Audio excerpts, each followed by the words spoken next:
There's about 100. Yeah, well, hey, welcome to BSB TV. We're going to do a take two because this morning's episode, my computer was playing up, all my fault. Let's call it user error on the Kevin end. David Letizia from Your Business Optimized. How are you today? Oh, I'm pretty well, Kevin. All good, mate.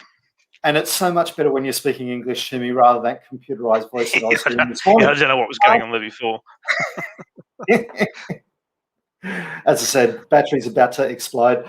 So what we want to talk about is actually helping people that once they come to your website, because you spend a lot of money on getting people to, most people spend a lot of money on building websites, on trying to attract people to their websites. And then so many people bounce in and out of websites that it's not funny. That's right. So that's a big. And it's not just the bounce rate. It's how long they stay there, and did you know who they were? Absolutely. And so here's what you're doing a presentation about, a workshop about next Tuesday. Next Tuesday, that's right. Tuesday the 16th at 10 o'clock. I'm so glad when I get those things right. Tuesday the 16th at 10 o'clock. And what we're going to talk about is capturing the details of those visitors and different strategies around that. That's right. That's right. And the key to it is that, there's only a small proportion of the people who come to your website are going to try and buy something or take the end goal, whatever that is, buy your course, buy your products. So you need strategies in between those people who are just visiting, people who are just Googling. Absolutely. Because they may have been Googling something else and accidentally found your website. And if you've got stuff that's interesting for them, then you can nurture them for a long period of time if you get their details. But if you don't, exactly. They're lost. Exactly. And even things like remarketing, Google's changed the rules on remarketing recently. You can only remarket for a day or so. So if you don't get the details, you have one or two cracks at them and then they're gone. So yeah, because we don't want to have to spend a massive budget with Google on top of our SEO, on top of all of the other marketing efforts that we're doing and everything else. And who even understands Google marketing? And I'm sure somebody's going to go, I do. But yeah, so that's not for the likes of myself, that's for sure. So what are some of the what's some of the stuff that you're going to be talking about in this particular webinar? Well, basically, it's trying to work out, like, if your ideal audience came to your website and they weren't quite ready to buy, what would be something that would make them want to give you their details so that you could keep in touch with them? And it might be some really good piece of information, we call them lead magnets, but something that's really good that they could download. It might be a competition they could enter that gets them your service for free or a discount on a product. It really depends on your audience and what you're trying to actually achieve on your website. Absolutely, because long gone are the days where your website is just kind of a static shop face. It really needs to be a lot more engaging, provide a lot more information, show people the value that you can offer. Exactly. And a lot of people have landing pages in behind their main website, and they might advertise them on social media or something, and they're quite different from the rest of the website. And on those ones, you can have very particular pop-ups or calls to action, which are nothing like what's on the rest of your website. So it's really important to have all those things working in unison.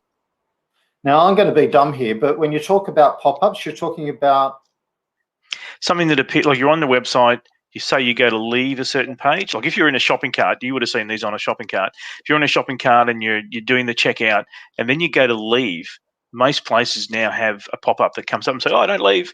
If you buy now, you get this blah extra product, but you only got 10 seconds to use it, or whatever it is, with 2 minutes to use it."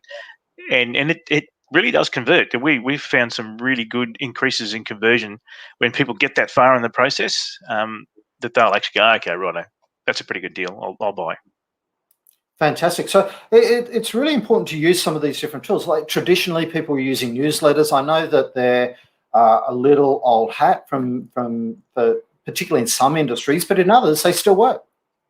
Exactly. And the thing about that is the best sort of information that's provided in a newsletter or a periodic sort of publication, if it's targeted and it's relevant to the person, then it'll work a lot better than if you just try and go, "Well, here's all my story to everyone." That will work a lot. It won't work as well as if it's really targeted. Yeah. So if you know, No, you go. Because after you. And I just where we were talking about before about your dog beds that you sell. You know, if people come onto the site and you've got dog beds and dog food and maybe something else, right? Well, you wouldn't necessarily send a dog bed information pack to someone who's only come on there to look for dog food, right? So you just try and segment your audience a little bit, and you can still do a newsletter as such, but it's much more targeted. You credit me for being far more entrepreneurial than I really am. No, but that is a really good point. There's no point trying to sell the wrong thing to the wrong person and annoy them with information about the wrong stuff, because that's when they want to unsubscribe, or that's when they want to report you for spam. When they're going to be interested if you're giving them specific and targeted information that is relevant to the stuff that they were looking at. Exactly. And the sort of contact details that we look for are either an email address, a mobile phone number if you can get it. They're probably the two main things. Cool. So basically, really simple scenario. So what we're talking about on Tuesday, or what you're talking about on Tuesday, I won't be there. I'll be watching. I won't be participating per se. Is really about the tools and tactics that you can use to actually capture the information. So then you can have an elongated or a long-term relationship with that particular person. That's right. Yeah. So we'll go through pop-ups. We'll also go through some of the other things that you can use on your website, like lead magnets and landing pages and so forth. Fantastic. Look, David, I'm looking forward to the information that you're going to have there. Really excited to do that. We're going to put a comment here with a link where you can register for David's workshop. It is free. It's supported by ASBAS. That's right. Yes. So it's part of the Australian Small Business Advisory Service program that we're hoping some Brisbane small business community people will come along and join.